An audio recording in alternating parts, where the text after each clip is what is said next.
السلام عليكم ورحمة الله وبركاته. أهلا وسهلا يا أختاه.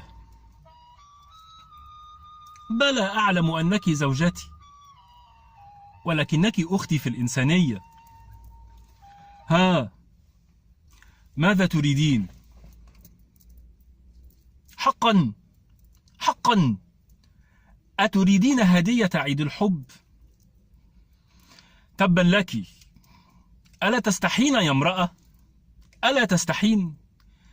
أي عيد حب هذا الذي تريدين له هدية؟ هذا العيد بدعة، وأنا لا أعترف به. خليكي كده عاقلة وواعية وفوقي المصلحة.